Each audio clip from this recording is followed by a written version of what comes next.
నేను చెప్పినట్టే పవన్ కళ్యాణ్ చేశాడు. అన్నైన నాగబాబుకి ఇచ్చేశాడు ఎమ్మెల్సీ. మరి చంద్రబాబు నాయుడు గారు టీడీపీ తరపునే కదా ఇచ్చారు. ఏం చెప్పారు వర్మకి పిఠాపురంలో? నువ్వు పవన్ కళ్యాణ్కి మద్దతు పోటీ చేయకుండా నెక్స్ట్ ఎమ్మెల్సీ నీకే ఇస్తానని దేవుడి సాక్షిగా చెప్పాడు. ఆ వర్మేమో అమరావతిలో, విజయవాడలో పవన్ కళ్యాణ్ చుట్టూ, చంద్రబాబు చుట్టూ తిరుగుతున్నాడు.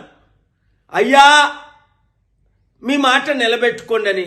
బుద్ధుందా వర్మ? వాళ్ళ మాట నిలబెట్టుకోరని అప్పుడే చెప్పాను కదా. మరి ఈ మధ్యని పిఠాపురం మాజీ వైసీపీ ఎమ్మెల్యే దొరబాబు ఎవరోట మళ్ళీ జనసేనలో చేరాడు. ఒరే నాకు అర్థం అవ్వట్లేదు, అసలు మీకు బుద్ధి బుర్ర ఉందా?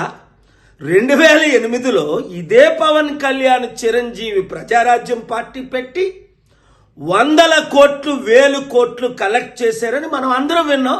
కొంతమంది సూసైడ్ కూడా చేసుకున్నారు.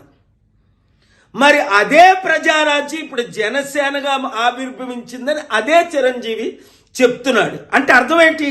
అదే పాలసీలతో వచ్చే ఎలక్షన్లో మరలా మేము 100,000 కోట్లు కలెక్ట్ చేస్తాం, మా కుటుంబం మాత్రం ఎమ్మెల్సీ, మంత్రి, ముఖ్యమంత్రి పదవులు అనుభవిస్తాం. తెలివైనోడు ఎవ్వడు ఆ పార్టీలో చేరడు. మూర్ఖులు, గుడ్డోలు, బుర్రలేనోళ్ళు మాత్రమే చేరుతారు అందులో. ఇంకా జనసేన కానీ టీడీపీ కానీ మన లైఫ్లో గెలుస్తుందా? 9 నెలలకే చాప్టర్ క్లోజ్.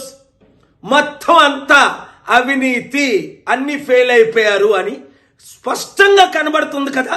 వచ్చేది కేవలం ప్రజాశాంతి పార్టీయే, బడుగు బలహీన వర్గాల పార్టీయే. మన బీసీ, ఎస్సీ, ఎస్టీలు అందరూ ఇప్పుడు ఎందుకు కమిటీల్లో చేరిపోతున్నారు? ఐఏఎస్, ఐపీఎస్లు మొదలుకొని మాజీ ఎమ్మెల్యే, మినిస్టర్ల వరకు. మీరు కూడా ప్రజాశాంతి పార్టీలో చేరండి, ప్రజలకు సేవ చేయండి. కుటుంబ కుల పార్టీకి ఇప్పుడైనా గుడ్ బై చెప్పండి. చెప్పని మీ ఎమ్మెల్యే